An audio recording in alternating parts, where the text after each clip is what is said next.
Friends, వేరే వాడి భార్యను కోరుకోవడం దేనితో సమానమో తెలుసా? ఒక అందమైన స్త్రీ తన ఇంట్లో తన భర్తకి అన్నం వడ్డిస్తూ ఉంది.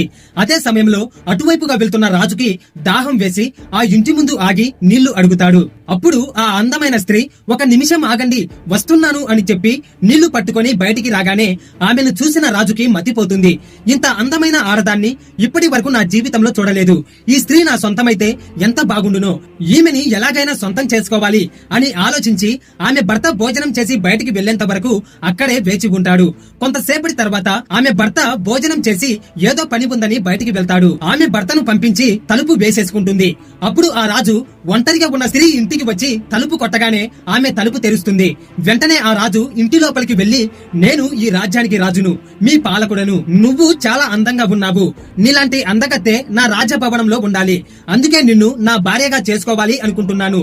నువ్వు అంగీకరిస్తే నిన్ను పెళ్లి చేసుకొని ఈ రాజ్యానికి నిన్ను రాణిని చేస్తాను అని చెప్తాడు. ఆ మాటలు వినగానే ఆ స్త్రీ ఒక్కసారిగా కంగారు పడి, అయ్యో రాజా, నాకు పెళ్లి అయిపోయింది, నాకు భర్త ఉన్నాడు, మీరు ఏదో పొరపాటుగా ఈ ఇంటికి వచ్చారు అని చెప్పగానే అప్పుడు ఆ రాజు, నాకు అన్ని విషయాలు తెలుసు, నీకు ఇంతకు ముందు వివాహమైనప్పటికీ నాకు ఎటువంటి అభ్యంతరం లేదు అని చెబుతూ ఆమెను బలవంతం పెడతాడు. అప్పుడు ఆ స్త్రీ ఆ రాజుతో, రాజా, తప్పకుండా నేను నీ కోరికను తీరుస్తాను.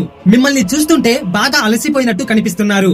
మీ శరీరము, మీ మనసు రెండూ కూడా ఆకలితో ఉన్నాయని నాకు చాలా బాగా అర్థమవుతుంది. ముందు మీరు వెళ్లి కాలు చేతులు కడుక్కొని భోజనం చేయడానికి రండి అని చెబుతుంది. అప్పుడు ఆ రాజు కాలు చేతులు కడుక్కొని భోజనానికి సిద్ధమవగానే అప్పుడు ఆ స్త్రీ ఆ రాజుతో, రాజా, నా భర్త ఈ అరిటాకులోనే భోజనం చేసి వెళ్లాడు. మీరు కూడా ఇదే ఆకులో భోజనం చేయండి. మీరు తృప్తి చెందే వరకు మీకు భోజనం వడ్డిస్తూనే ఉంటాను.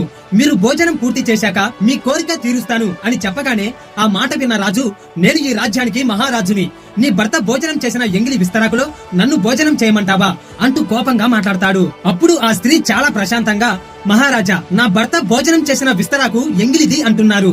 మరి ఈ శరీరాన్ని ప్రేమించే మీకు ఆ ఎంగిలి అడ్డు రాలేదా రాజా? వివాహమైన నన్ను మళ్లీ వివాహం చేసుకోవడానికి అడ్డురాని ఎంగిలి నా భర్త భోజనం చేసిన విస్తరాకులో తిరిగి భోజనం చేయడానికి మీకు ఎంగిలి అడ్డు వచ్చిందా మహారాజా అని అడుగుతుంది. ఆ మాటలు వినగానే ఆ రాజుకి జ్ఞానోదయమై ఆవిడ కాళ్ళు పట్టుకొని క్షమించమని అడిగి ఇప్పటి నుంచి ప్రతి పరస్త్రీని తల్లిగా భావిస్తానని ఆవిడ పాదాల సాక్షిగా ప్రమాణం చేసి అక్కడ నుంచి వెళ్లిపోతాడు. పరస్త్రీపై వ్యామోహం అనేది ఒకడు తిని కక్కిన అదే ఎంగిలాకులో తిరిగి భోజనం చేయడంతో సమానం కాదంటారా? వీడియో నచ్చితే ఒక్క లైక్ చేసి ఫాలో అయిపోండి. కామెంట్స్ లో మీ అభిప్రాయాన్ని తెలియజేయండి.